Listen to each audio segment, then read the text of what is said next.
Hello friends, welcome to Divika's Biology. Today we start chapter number 17, breathing and exchange of gases.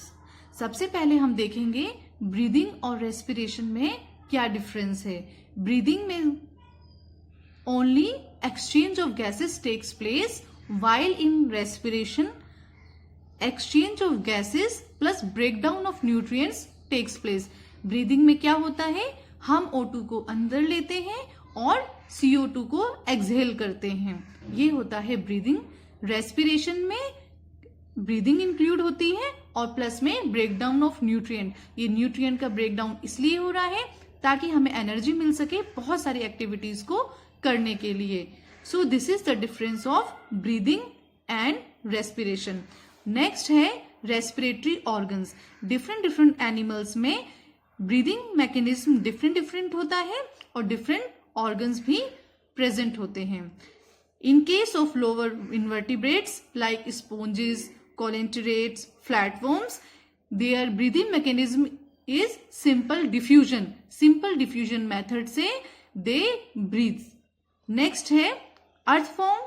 Earthworm use their moist cuticle. Moist cuticle present on their the epidermis of the earthworm. तो earthworm अपने moist cuticle की help से breathing करता है. Insect use their tracheal tubes. Aquatic arthropod, molluscs ये gills को use करते हैं. Fishes also use their gills for the breathing mechanism. Terrestrial forms uses lungs. Reptile, birds, mammals also they use their lungs to breathe. Amphibians वो होते हैं जो जमीन पर और पानी पर दोनों जगह रहते हैं. They called amphibians. Example frogs, they use their skin for the breathing. Mammals, they have a proper respiratory system. For example, in case of human beings have a proper respiratory system. Next topic है हमारा human respiratory system. तो पहले हम देख लेते हैं कि air का पैसेज क्या है और कैसे वो लंग्स तक पहुंच रही है. एयर सबसे पहले नोस्ट्रिल्स तक आती है. नोस्ट्रिल्स क्या है, नोज. नोस्ट्रिल्स के बाद नेसल चैम्बर में पहुंचती है. नेसल चैम्बर से फेरिंग्स में, फेरिंग्स से ट्रेकिया में. फेरिंग्स लैरिंग्स के थ्रू ट्रेकिया में ओपन होता है. लैरिंग्स क्या है, sound box. After that trachea open into right primary bronchi and left primary bronchi. Right primary bronchi से एयर पहुंचती है right secondary bronchi. After that tertiary bronchi, then terminal bronchioles. ठीक ऐसे ही लेफ्ट लंग्स में, left lung की तरफ air pass होती है लेफ्ट प्राइमरी ब्रोंकाई से secondary bronchi, then tertiary bronchi and last में टर्मिनल ब्रोंक्यूल्स. ये ब्रोंक्यूल्स, ईच ब्रोंक्यूल्स क्या बनाते हैं, एक बैग लाइक स्ट्रक्चर जिसे कहते हैं alveoli.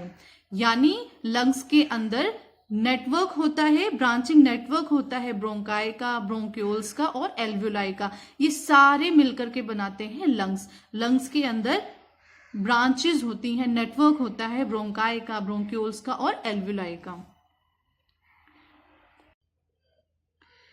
लैरिंग्स, this is a sound box.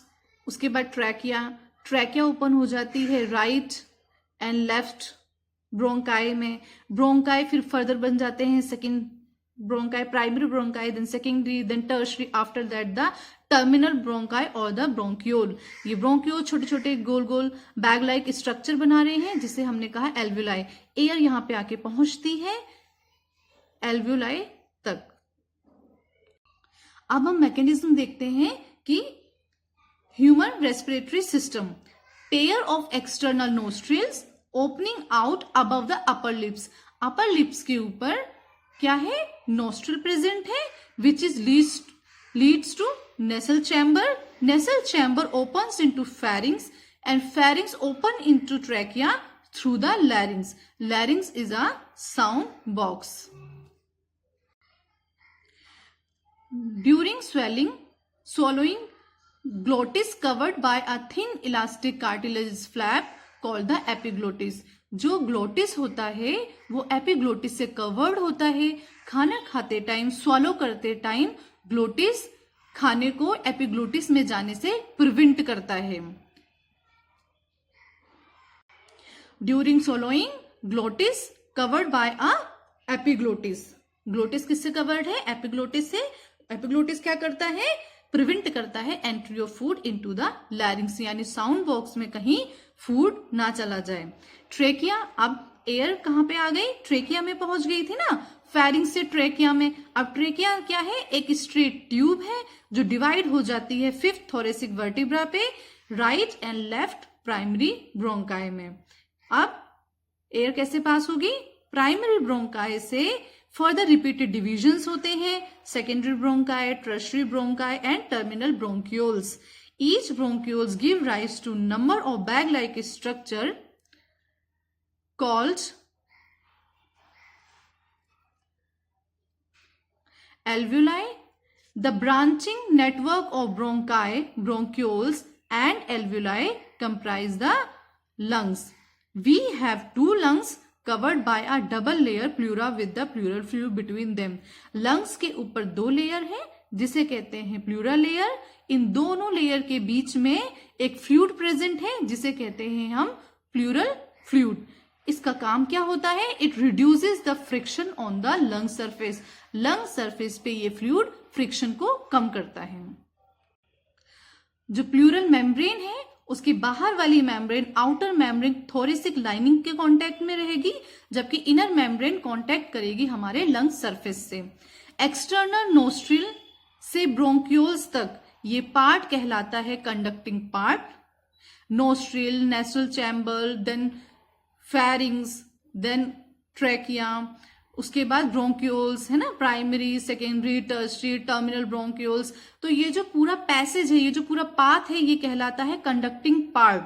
और एल्व्यूलाई एंड देयर डक्ट, अब जब ब्रोंक्यूल्स ने बैग लाइक स्ट्रक्चर बनाए थे, टर्मिनल ब्रोंक्यूल्स से ने बैग लाइक स्ट्रक्चर बनाए थे जिसे हमने कहा था एल्व्यूलाई, तो एल्व्यूलाई और उनके डक्ट वो कहलाते हैं रेस्पिरेटरी और exchange part of the respiratory system. उस पार्ट को हम कहते हैं respiratory system, exchange part of the respiratory system. Conducting part यानी नोस्ट्रिल से लेके ब्रोंक्यूल्स तक का part transport the atmospheric air to alveoli. Conducting part का काम क्या होता है? एटमॉस्फेरिक एयर को एल्व्यूलाई तक पहुंचाने का। Clear it's from the foreign particle, और जो वो एयर पास कर रहा है उसको क्लियर करके ही पास करता है। Humidifies and brings the air to the body temperature, और एयर को बॉडी टेम्परेचर तक ला करके वो एयर को पास करता है। सेकेंड पार्ट है एक्सचेंज पार्ट। एक्सचेंज पार्ट यानी एल्व्यूलाई और उसके डक्ट। एक्सचेंज पार्ट बोल सकते हैं, रेस्पिरेटरी पार्ट बोल सकते हैं। इसका क्या काम है? Actually this is the actually site of diffusion of oxygen and CO2 between the blood and atmosphere. यानी एल्व्यूलाई और उसके डक्ट क्या करते हैं? ऑक्सीजन और CO2 को ब्लड और एयर के बीच में वो एक्सचेंज कराते हैं। The lungs are situated in the air tight thoracic chamber. Lungs कहां पे प्रेजेंट है? एयर टाइट थोरेसिक चैम्बर में।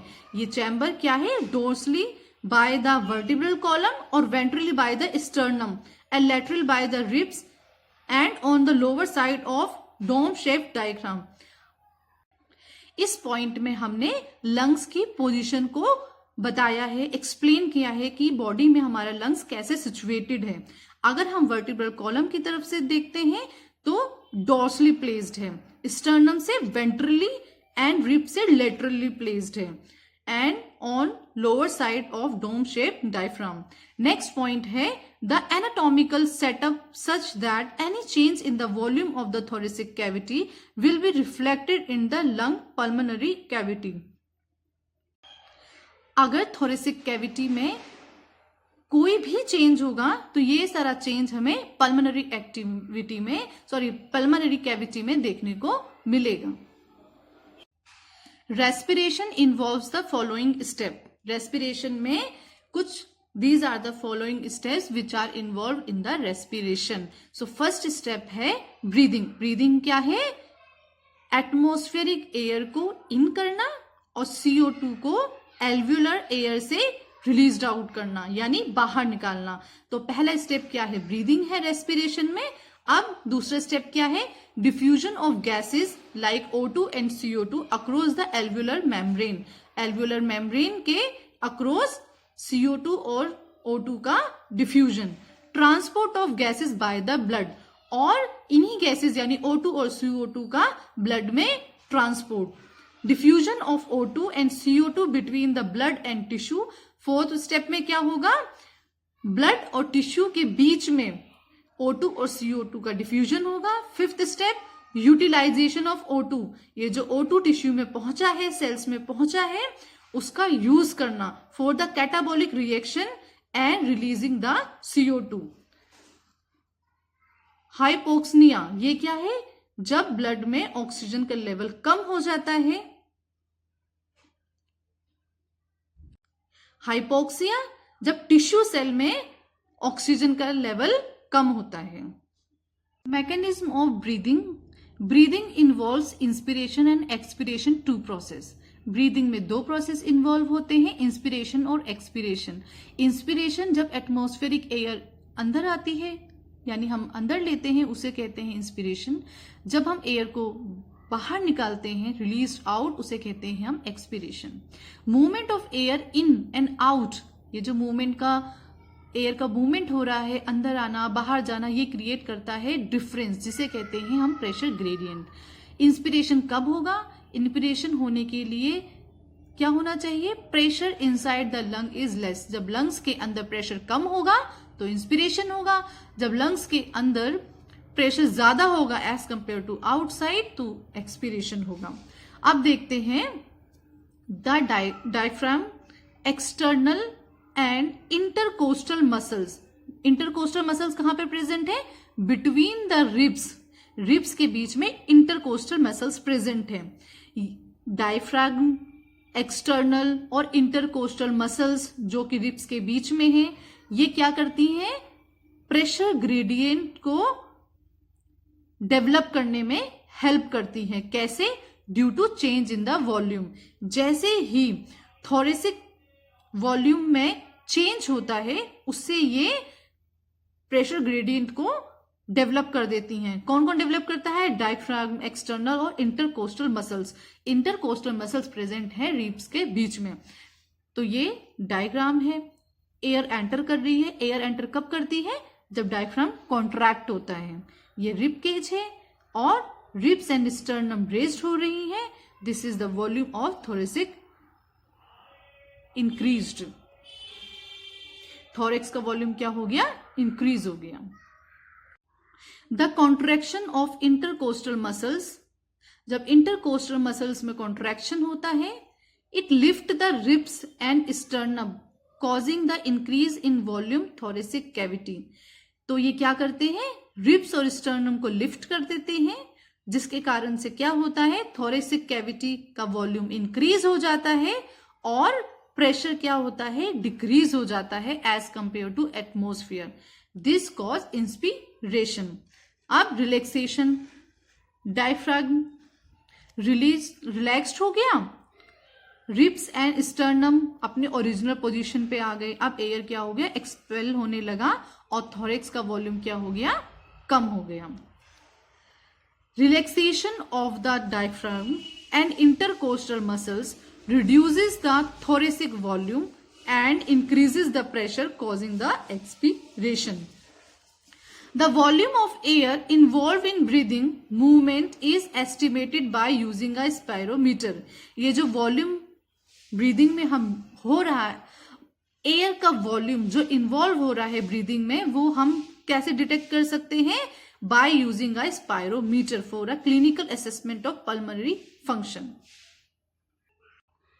Respiratory volumes and capacities. तो पहला है टाइडल वॉल्यूम। टाइडल वॉल्यूम में क्या आता है? वॉल्यूम ऑफ एयर इंस्पायर्ड और एक्सपायर्ड। जितना वॉल्यूम हम इनहेल कर रहे हैं और जितना एक्सहेल कर रहे हैं ड्यूरिंग अ नॉर्मल ब्रीथ, ये कितना होता है? Approximately 500 ml। Inspiratory reserve volume. additional volume of air a person can inspire by a forcible inspiration, यानी नॉर्मल रेस्पिरेशन से हम अगर फोर्सफुली जितना अमाउंट ऑफ एयर एनवायरमेंट से एटमॉस्फेयर से इनहेल कर पाए फोर्सफुली, वो कहलाता है inspiratory reserve volume. Expiratory reserve volume जो हम फोर्सफुली एक्सपेल कर पाए, बाहर निकाल पाए, वो एडिशनल वॉल्यूम ऑफ एयर कहलाता है expiratory reserve volume.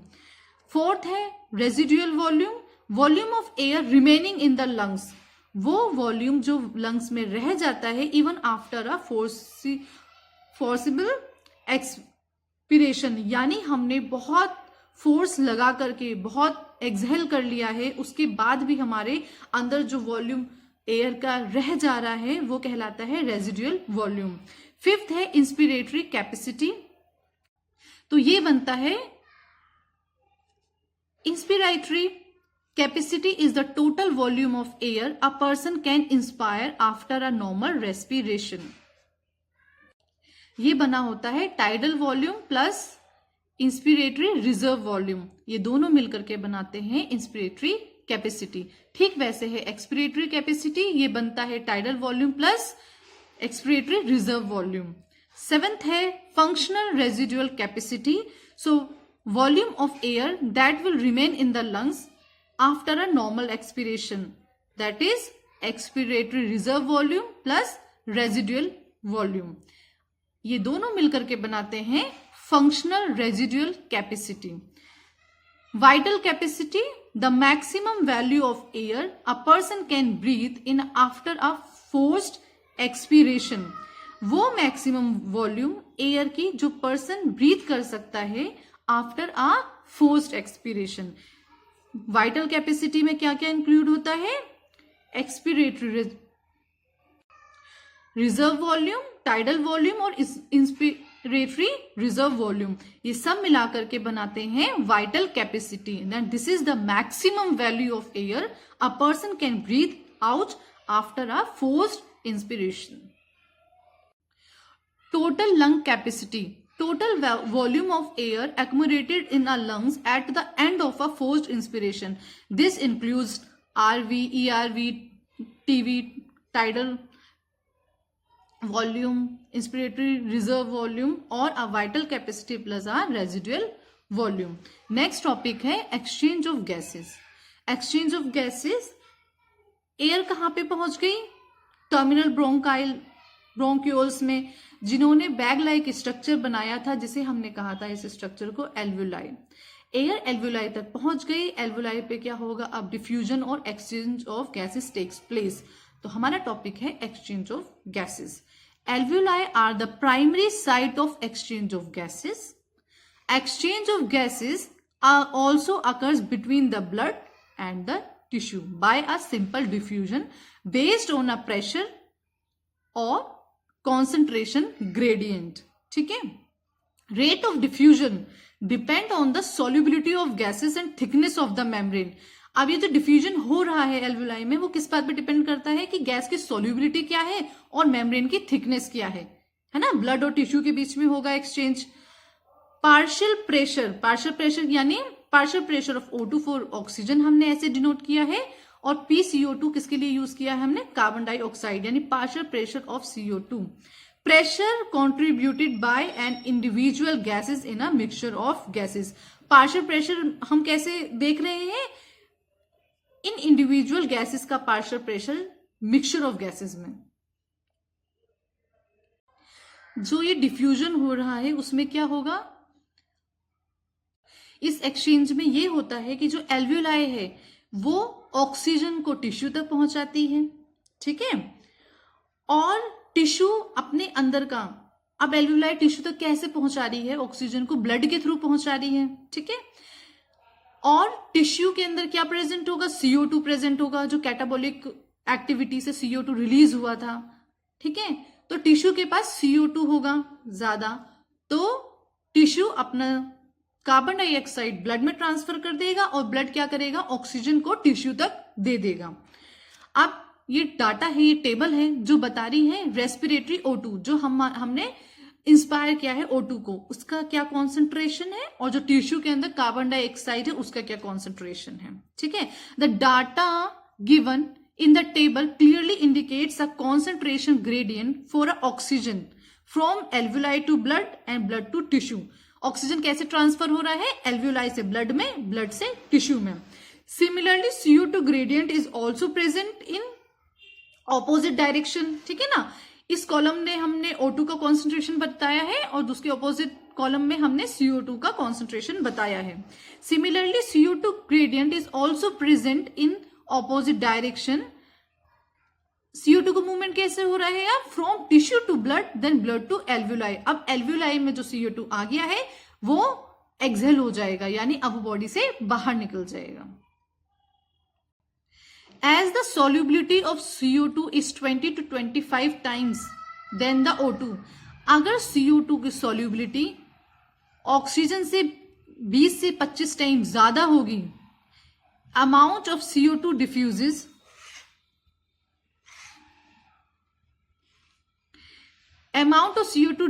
per unit difference much higher than O2। तो जो CO2, जिस गैस की सोल्यूबिलिटी ज्यादा होगी वो गैस ज्यादा डिफ्यूज होगी। अगर CO2 की सोल्यूबिलिटी ज्यादा है 20 से 25 टाइम्स ऑक्सीजन से, तो CO2 ही ज्यादा डिफ्यूज होगा as compare to oxygen. The diffusion membrane is made up of 3 major layer.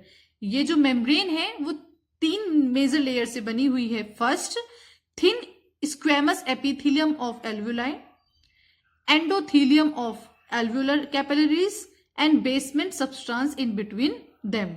All the factors in our body are favourable for the diffusion of O2। हमारी body के सारे factors favour करते हैं oxygen का diffusion हो alveoli से tissue में, क्योंकि हमें ऑक्सीजन की जरूरत है। And that of CO2 from the tissue to alveoli, और CO2 का डिफ्यूजन हो टिश्यू से एल्वियोलाई में। Transport of gases, blood is the medium. Gases का ट्रांसपोर्ट हो रहा है with the help of blood. Blood क्या कर रहा है, मीडियम की तरह काम कर रहा है और ऑक्सीजन और CO2 को ट्रांसपोर्ट कर रहा है। About 97% of O2 is transported by RBCs in the blood. Remaining 3% of the O2 is carried out is dissolved state through the plasma. 97% तो RBCs कैरी कर ले रहे हैं और 3% किससे हो रहा है, dissolved state में with the help of plasma. 20 to 25% of CO2 is transported by RBCs while the 70% of it is carried out by a bicarbonate. 7% of CO2 is carried out in a dissolved state through a plasma. Plasma 7% कर रही है, 70% bicarbonate के form में हो रहा है। Volume of blood in vein कितना है, 14.4 ml पर O2 और 100 ml ऑफ ब्लड। Maximum percentage of haemoglobin, oxidized haemoglobin 98%, minimum percent क्या है 75%। 1 gram of haemoglobin combined with 1.34 ml of O2। Percent of HB in blood is 15 gram in per 100 ml। आप देखेंगे oxygen का transport of oxygen कैसे हो रहा है। Haemoglobin is a red coloured iron pigment, RBCs के अंदर प्रेजेंट होता है।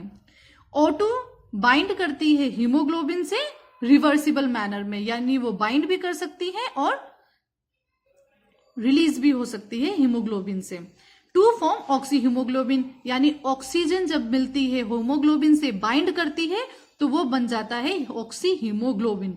This binding depend on the factor, कुछ फैक्टर हैं जो इस बाइंडिंग को प्रमोट करते हैं, like partial pressure of O2, O2 का पार्शियल प्रेशर कितना है, partial pressure of CO2, CO2 का पार्शियल प्रेशर कितना है, hydrogen ion concentration and temperature. So oxygen dissociation curve, जब ऑक्सीजन डिसोसिएशन कर्व को हम देखेंगे तो क्या देखते हैं, a sigmoid curve is form obtained when percentage saturation of hemoglobin with O2 is plotted against a partial pressure of O2। जब हम ग्राफ प्लॉट करेंगे सैचुरेटेड हीमोग्लोबिन विद O2 किसके against, partial pressure of O2 के, तो हमें एक sigmoid curve मिलेगा। Highly useful in studying, ये कर्व किस में यूज हो रहा है, They are highly useful in studying the effect of factors like partial pressure of CO2, hydrogen concentration on binding of O2 with the hemoglobin. ये graph help करता है study करने में कि CO2 का, पार्शियल प्रेशर ऑफ CO2 का क्या effect है, हाइड्रोजन आयंस का क्या इफेक्ट है ऑक्सीजन को हीमोग्लोबिन से बाइंड करने में. In alveoli, all the factors are in favor of oxyhemoglobin. Oxyhemoglobin means जब ऑक्सीजन हीमोग्लोबिन से अटैच्ड हो गया, बाइंड हो गया, फॉर्मेशन, तो एल्वुलाई के अंदर जितने भी फैक्टर्स हैं वो इसकी फॉर्मेशन को फेवर करते हैं. लाइक अब ऑक्सीजन कब बाइंड होगा हीमोग्लोबिन से? जब ऑक्सीजन का पार्शियल प्रेशर हाई होगा और CO2 का पार्शियल प्रेशर कम होगा और हाइड्रोजन का कॉन्सेंट्रेशन कम होगा और टेम्परेचर भी कम होगा. अब टिश्यू में क्या होगा? ऑपोजिट होना चाहिए. ठीक है, तभी तो CO2 का बाइंड प्रेफर होगा ना. टिश्यू क्या करेगा? अपने अंदर की CO2 को एल्वुलाई तक देगा. ठीक है, यानी CO2 बाइंड करना चाहिए ताकि हमारी बॉडी से बाहर निकल सके. अब इसमें सब कुछ उल्टा होना चाहिए, यानी पार्शियल प्रेशर ऑफ O2 का कम होगा, पार्शियल प्रेशर ऑफ CO2 का ज्यादा होगा, हाई कॉन्सेंट्रेशन होना चाहिए H+ का और हाई टेम्परेचर होना चाहिए. ये सारे क्या करते हैं? डिसोशिएट कर देते हैं ऑक्सीजन को फ्रॉम हीमोग्लोबिन से. एल्वुलाई के अंदर ऑक्सीजन में हीमोग्लोबिन बाइंड हो गया. अब वो हीमोग्लोबिन कहाँ, ऑक्सीजन जब हीमोग्लोबिन से बाइंड हो गया एल्वुलाई के अंदर, अब ये ऑक्सीजन कहाँ जाएगा? टिश्यू में. टिश्यू में किसकी जरूरत है? ऑक्सीजन की. अब हमेशा चिपका थोड़ी ना रहेगा हीमोग्लोबिन से ऑक्सीजन. ऑक्सीजन को टिश्यू में जाने के लिए हीमोग्लोबिन से टूटना ही पड़ेगा, अलग ही होना पड़ेगा. तो अब हीमोग्लोबिन से ऑक्सीजन ब्रेक डाउन हो जाएगा, डिसोशिएट हो जाएगा और टिश्यू में चला जाएगा. 100 ml of oxygenated blood can deliver around 5 ml of O2 to the tissue. यानी ऑक्सीजनेटेड ब्लड 100 ml, कितना ml of O2 ट्रांसपोर्ट कर रहा है, डिलीवर कर रहा है टिश्यू के अंदर? Only 5 ml. Transport of carbon dioxide CO2 is carried out by hemoglobin as carbaminohemoglobin, about 20 to 25%. Partial pressure of CO2 is high, partial pressure of O2 is low in the tissue. Tissue में ये दो condition होगा, जिसका bind होना है, जिसका diffusion होना है, उसका पार्शियल प्रेशर हाई होना चाहिए, तभी उसकी बाइंडिंग को फेवर करेगा. For binding of carbon dioxide, partial pressure of CO2 is low and partial pressure of O2 is high as in the alveoli. जब alveoli में होगा तो dissociation occurs. CO2 which is bound to the hemoglobin from the tissue is delivered at the alveoli.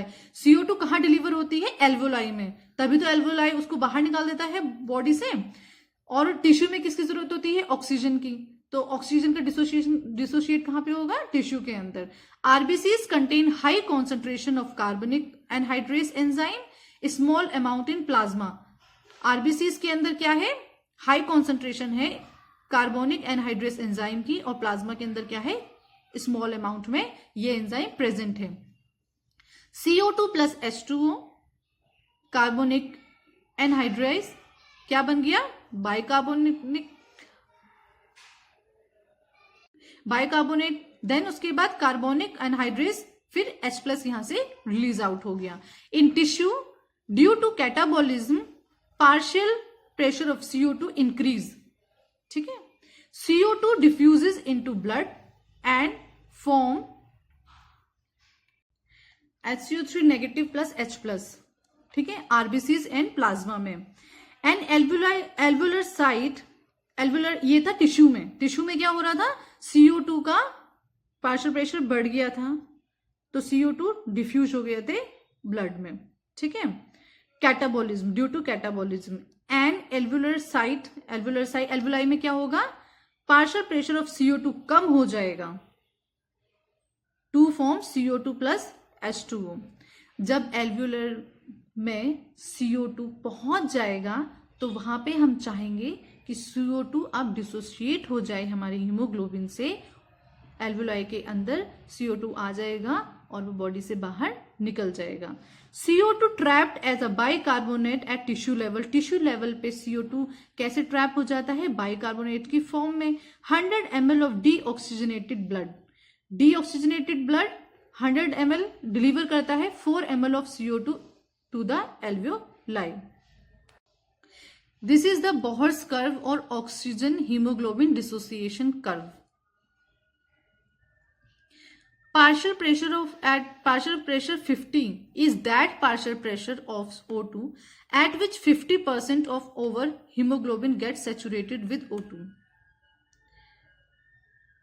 Partial pressure 50 वो partial pressure है oxygen का जहां पर 50% of हमारी ऑक्सीजन क्या होती है,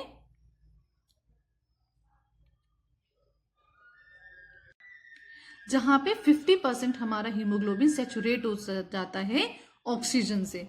यानी अगर 100 हीमोग्लोबिन है तो 50 हीमोग्लोबिन क्या हो चुके हैं, ऑक्सीजन से बाइंड हो चुके हैं.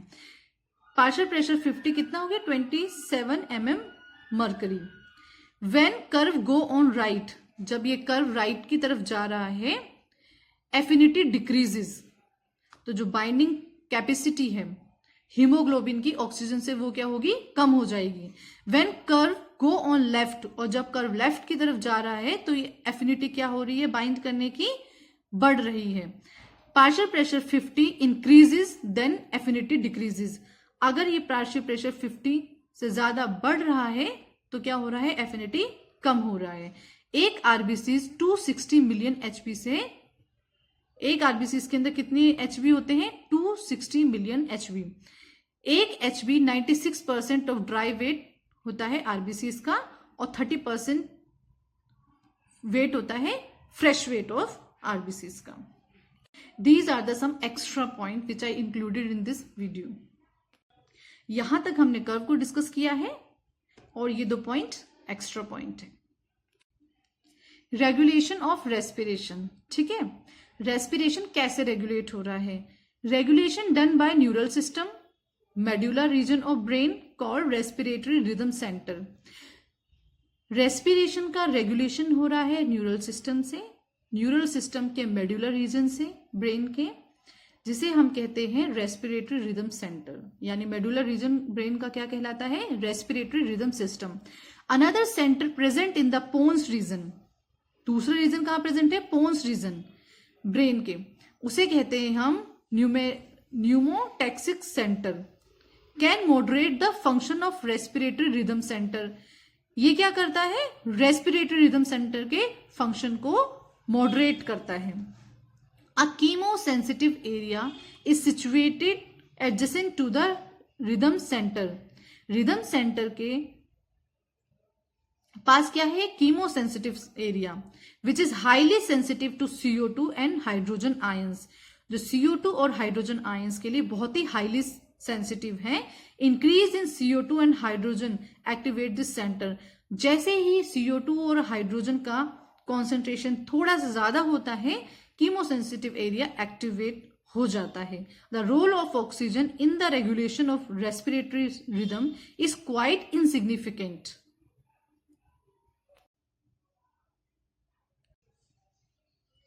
Disorders of respiratory system. पहला एस्थमा. एस्थमा में क्या हो रहा है, ब्रोंकाई और ब्रोंक्यूल्स में इन्फ्लेमेशन हो रहा है और ब्रीथिंग में हमें डिफिकल्टी हो रही है. एम्फिसीमा, इसमें ये क्या है, एक क्रॉनिक डिसऑर्डर है. एल्वुलर वॉल्स क्या है, इसमें डैमेज हो जाती हैं. मेजर कॉज सिगरेट स्मोकिंग है. ऑक्यूपेशनल रेस्पिरेटरी डिजीज, इसमें क्या है, inflammation leading to fibrosis, proliferation of fibrous tissue, यानी फाइब्रस टिश्यू की बहुत एक्स्ट्रा ग्रोथ हो जाती है. लंग्स डैमेज हो जाते हैं. ये कहाँ, ये उन पीपल्स में होता है, उन वर्कर्स में होता है जो ऐसी इंडस्ट्रीज में काम करते हैं like grinding and stone breaking. 4 step of oxygen combination with the haemoglobin. यहां चैप्टर फिनिश हो जाता है. नेक्स्ट मैंने बताया है कि ऑक्सीजन जब हीमोग्लोबिन से बाइंड करता है तो कुछ 4 स्टेप्स होते हैं. सबसे पहले एक हीमोग्लोबिन का मॉलिक्यूल आकर के O2 से कंबाइन करता है और वो बना देता है ऑक्सी हीमोग्लोबिन. देन दूसरा मॉलिक्यूल बाइंड करता है, देन तीसरा, 4. एक हीमोग्लोबिन से 4 ऑक्सीजन मॉलिक्यूल बाइंड करते हैं. ठीक है, एक फर्स्ट हीमोग्लोबिन से जब ऑक्सीजन ने बाइंड किया तो ऑक्सी हीमोग्लोबिन बन गया. फाइनली इस पे फिर एक और O2 बाइंड करेगा देन इस पे एक O2 बाइंड करेगा, देन इस पे एक O2 बाइंड करेगा, फिर लास्ट में ये बन जाएगा Hb4 plus 8O. After binding oxygen withdraw electron from the ferrous ion and convert in super ion. ये नीट का टॉपिक है basically, but I write it here, so I thought कि मैं एक बार बता दूं. Hyperbaric oxygen treatment is given in case of CO poisoning. Hb is first oxygenate and then oxidized. These are the main basic points. मतलब NEET में से directly questions बनते हैं, तो ये वही है. So this chapter is completed here. Thank you for watching this video. If you like any part of my video, then please like and subscribe my channel. And I उन सभी बच्चों को बहुत बहुत थैंक यू जो मुझे comment करते हैं, मेरा वीडियो देखते हैं, और thanks a lot. Thanks for the support. Thank you for watching my video. Keep supporting.